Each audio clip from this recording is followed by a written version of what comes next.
Cafe है जहां पर इस वक्त टाइम्स नाउ नव भारत की टीम पहुंची हुई है। और आपको बता दें कि संदिग्ध ने कल रवा इडली का एक टोकन भी लिया था, हालांकि उसने खाना नहीं खाया।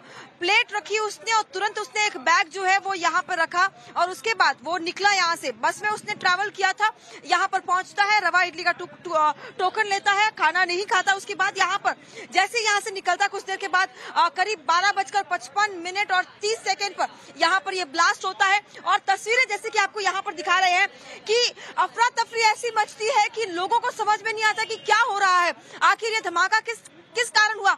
यहाँ पर लोगों ने जो अपने खाने तक को छोड़कर यहाँ से भागने की कोशिश की। आपको यहाँ पर तस्वीरों में दिखेगा कि जैसे ही लोगों ने यहाँ पे खाना अपना ऑर्डर किया था, वो खाना भी यूं ही छोड़कर जो है सब लोग यहाँ से भागे। 10 लोग इसमें जो है घायल हुए हैं, एक काफी सीरियस भी बताया जा रहा है, जिसका जो है इलाज ऑपरेशन थिएटर में किया जा रहा है। साथ ही पुलिस सूत्रों का ये भी कहना है कि केरला मॉड्यूल जो है वो सामने आया, संदिग्ध हो सकता है कि दक्षिण कन्नड़ा से हो। और इसके अलावा सूत्रों का ये भी कहना है कि हो सकता है इस संदिग्ध के कुछ पीएफआई लिंक्स भी सामने आए। हालांकि औपचारिक स्टेटमेंट का इंतजार करना होगा, लेकिन तमाम डिटेल्स जो है वो इस वक्त सामने आ रही है। कल गृह मंत्री और deputy CM DK Shivakumar ने भी जो है यहाँ पर पहुंचकर जायजा लिया कि आखिर क्या कुछ हुआ है। साथ ही कल हमने देखा था फॉरेंसिक साइंस लेबोरेटरी की team, police team, local NIA की टीम भी जो है वो यहाँ पर पहुंची थी। यानी पूरी तरह से जांच जो है वो की जा रही है कि आखिर ये इस अगर कैफे की बात करें तो ये एक ऐसा कैफे है, फूड चेन है जहाँ पर लोगों की भीड़ जो है काफी ज्यादा होती है। ये जो कैफे वो काफी ज्यादा फेमस है साउथ इंडियन फूड के लिए। और क्या यही कारण था कि बड़े पैमाने पर जो है टारगेट करने की कोशिश की गई थी? एक बहुत बड़ा सवाल इसलिए भी क्योंकि इसी रेस्टोरेंट को आखिर क्यों चुना? क्या यहाँ पर ज्यादा भीड़ होती है, ज्यादा से ज्यादा कहीं ना कहीं डैमेज करने की कोशिश थी? इन तमाम सवालों के जवाब जो है वो इस वक्त खंगालने की कोशिश की जा रही है। लेकिन फिलहाल लगातार हम आपको ये तस्वीरें दिखा रहे हैं कि कैसे जब ये धमाका हुआ, आप देख सकते हैं कैफे का पूरा जो रूफ है वो तक पूरा डैमेज हो गया। लोग अंदर जो है स्टाफ थे, उसमें से 3 स्टाफ जो है वो घायल हुए हैं और बाकी के स्टाफ जो है वो उसकी ब्लास्ट के तुरंत बाद जो है यहाँ से भागने लगे। काफी अफरा तफरी का माहौल हो गया था। फिलहाल इन्वेस्टिगेशन किया जा रहा है। कल बॉम्ब स्क्वाड और डॉग स्क्वाड भी यहाँ पर पहुंचे हुए थे। तमाम एविडेंस को जो है यहाँ पर कलेक्ट कर लिया गया है और अब जो है इसकी आगे की जांच चल रही है। और ऐसे में अब इंतजार करना होगा कि ये जांच जो है पुलिस की वो आज कहां तक पहुंचेगी।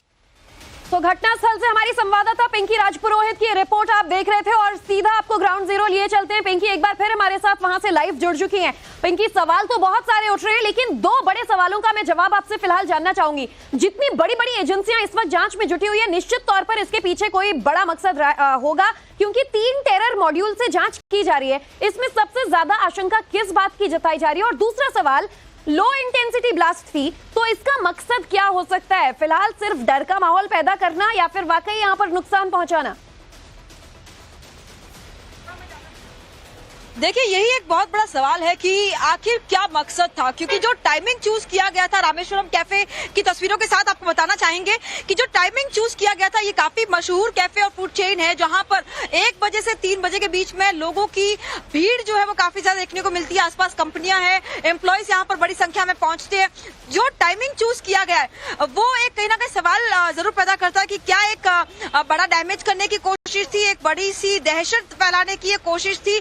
ये तमाम सवाल। आपको ये भी बता दें कि ये जो अपोजिट साइड आप देख रहे हैं, बस में सवार होकर आरोपी जो है वो यहाँ से रामेश्वरम कैफे में घुसता है करीब 11:30 बजे और उसके बाद जो है रवा इडली ऑर्डर करता है। रवा इडली ऑर्डर करने के बाद खाता नहीं है, उसे वहीं पर रखकर वाटर सिंक के पास पहुंचता है, वॉश बेसिन के पास, जहां पर वो उस बैग को रखता है। और करीब 12:56 पर वो वक्त होता है जब यहाँ पर ब्लास्ट होता है। लोगों में जो अफरा तफरी का माहौल होता है, जिन लोगों ने खाना ऑर्डर किया होता है वो खाना वहीं छोड़कर लोग भागते हैं। ये सीसीटीवी यहाँ पर जो आप देख रहे हैं, अभी टाइम्स नाउ नव भारत ने जो तस्वीरें दिखाई थी जहाँ पर ये संदिग्ध दिख रहा है, जब वो रामेश्वरम कैफे से कुछ इस तरह से फुटपाथ से होते हुए गुजर रहा था, तो इसी सीसीटीवी में जो है ये तस्वीरें कैप्चर हुई है जहाँ पर संदिग्ध जो है वो टोपी पहने और मास्क पहने दिखाई दे रहा है कि किस तरह से अपनी आइडेंटिटी जो है उसे छुपाने की एक कोशिश कहीं ना कहीं की जा रही है। तमाम एजेंसियां फिलहाल लगी हुई है लगातार ये फाइंड आउट करने के लिए कि आखिर ये शख्स जो है वो कौन था। सूत्र और एजेंसियों को जो जानकारी हाथ लगी है, बताया जा रहा है कि ये शख्स यहाँ पर टाइमर के सहारे इस बॉम्ब को छोड़कर गया था। ये कुछ मिनट तक रेस्टोरेंट के अंदर वॉश बेसिन के पास लगा रहा। क्या ये टाइमर सेट करता नजर आ रहा है? सब कुछ सेट कर पहले से ही लाया था, संदिग्ध बैग रख कर चला गया। और क्या अब तक की जानकारी में इसके पीएफआई लिंक का भी कुछ खुलासा हो पाया है?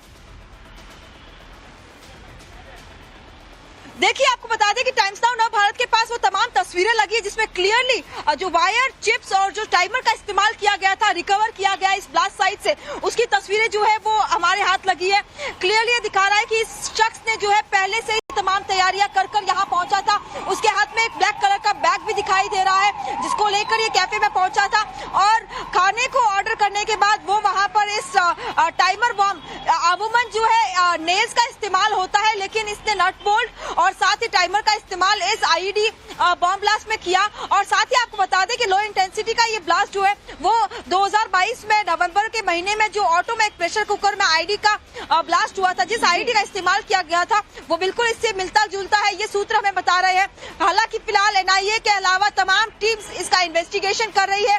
पीएफआई के लिंक्स भी हो सकते हैं, ऐसी खबर सामने आ रही है। हालांकि औपचारिक स्टेटमेंट का इंतजार करना होगा, लेकिन एक और जहां राजनीतिक वार पलटवार दिखाई दे रहा है, वहीं दूसरी ओर तमाम एजेंसियां अब इसी बात को खंगालने की कोशिश कर रहे हैं कि आखिर क्या मकसद था इसके पीछे और वही समय क्यों चुना गया जब काफी बड़ी संख्या में लोग यहाँ पर पहुंचे। पिंकी, सवाल 2022 में जो ब्लास्ट हुआ था उसके तार इससे कैसे जुड़ रहे हैं? क्या दोनों ब्लास्ट का पैटर्न एक ही था? देखिए, आपको बता दें कि बिल्कुल आईडी जो इस्तेमाल किया गया था वो बिल्कुल सिमिलर दिखाई दे रहा है। आपको याद होगा कि 23 अक्टूबर 2022 को तमिलनाडु के कोयम्बतूर में भी एक ब्लास्ट हुआ था, जहां पर कार में सिलेंडर के अंदर आईडी रखकर ब्लास्ट हुआ था। उसके ठीक एक महीने के बाद मैंगलोर में ऑटो के अंदर जो है प्रेशर कुकर में जो है आईडी को रखकर ब्लास्ट होता है। उन दोनों ही अगर ब्लास्ट की बात करें तो आईएसआईएस के केरला मॉड्यूल के लिंक सामने आए थे। तो ऐसे में तमाम जो पैटर्न्स को ड्रॉ करने की कोशिश यहाँ पर जरूर की जा रही है इन तमाम एजेंसियों के द्वारा कि क्या ये जो दो ब्लास्ट हुए थे, क्या इससे मिलता जुलता ये ब्लास्ट है, क्या उसी मॉड्यूल के तहत जो है इसे प्लान किया गया। तमाम सवालों के जवाब जो इस वक्त जांच एजेंसियां खंगाल रही है, लेकिन सीधे तौर पर जो आईडी का इस्तेमाल हुआ है वो बिल्कुल मैंगलोर ब्लास्ट से सिमिलर है। 19 नवंबर का वो दिन था 2022 का, जब ऑटो में एक मंदिर के पास कदरी मंदिर जो है, मंजुनाथ मंदिर, वहां पर उस मंदिर के बिल्कुल पास जब ये ऑटो पहुंचता है तो वहां पर धमाका होता है। कुकर में रखा हुआ था ये आईडी, जहां पर ऑटो चालक जो है वो घायल होता है और जो सस्पेक्ट था शरीक, उसके जो लिंक है वो आईएसआईएस से सामने आते हैं। तो ऐसे में इन तमाम पैटर्न्स को फिर एक बार ड्रॉ करने की कोशिश की जा रही है। कोयम्बतूर, मैंगलोर, शिमोगा, ये जितने भी ब्लास्ट हुए थे उन सभी पैटर्न्स को ड्रॉ कर जांच एजेंसियां ये पता लगाने की कोशिश कर रही है क्या ये तमाम जो ब्लास्ट हुए थे वो एक ही मॉड्यूल के द्वारा किए गए। सूत्र फिलहाल ये जरूर बता रहे हैं कि हो सकता है संदिग्ध जो है वो दक्षिण कन्नड़ा जिले का हो और केरला मॉड्यूल जो है वो सामने आ रहा है। पीएफआई के लिंक जैसे हम बता रहे हैं कि हो सकते हैं। तो ये तमाम सवालों के जवाब इस वक्त ढूंढे जा रहे हैं, इन्वेस्टिगेशन चल रहा है। आज भी यहाँ पर एनआईए समेत तमाम जांच एजेंसी की जो टीम है वो यहाँ पर मौजूद है।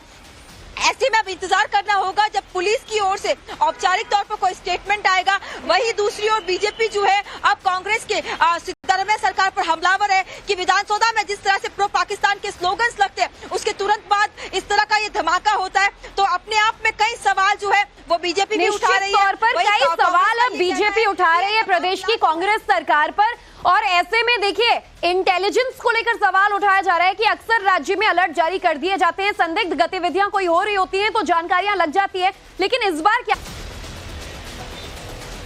देखिए, बिल्कुल तमाम मॉड्यूल्स को जो है खोजा जा रहा है। जहां तक दक्षिण भारत की बात करें तो पिछले कुछ सालों की अगर बात करें तो आईएसआईएस का मॉड्यूल जो है वो लगातार स्ट्रांग होता जा रहा है। हमने कई बार जो है एनआईए को अलग अलग गिरफ्तारियां भी देखी है हाल ही के दिनों में, खासतौर पर अगर हम कोयम्बतूर और केरला की बात करें और साथ ही कोस्टल कर्नाटका की अगर बात करें तो वहां से कई संदिग्धों को पहले भी गिरफ्तार किया गया और हाल ही के दिनों में कई ऐसे लिंक्स भी सामने आए। और यही कारण है कि अब तमाम जो इन्वेस्टिगेशन एजेंसी है, खासतौर पर एनआईए, वो ये सुनिश्चित कर रही है कि तमाम मॉड्यूल्स को जो है एक बार उस हर एंगल से खोजा जाए। और यही कारण है कि उन तमाम पैटर्न्स को ड्रॉ किया जा रहा है जो हाल ही के दिनों में जो ब्लास्ट हुए थे उन सभी ब्लास्ट के मद्देनजर इसकी भी जो है जांच की जा रही ताकि पता लग सके कि आखिर इस पर्टिकुलर लो इंटेंसिटी के ब्लास्ट के पीछे हर कौन था एंगल और से क्या हर एंगल से इस ब्लास्ट की जांच की जा रही है और हर एंगल से जुड़ी खबर भी टाइम्स नाउ नवभारत पर हम अपने दर्शकों तक पहुंचाते जा रहे हैं। पिंकी, नजर बनाए रखिएगा। बहुत बहुत शुक्रिया अब तक के अपडेट के लिए।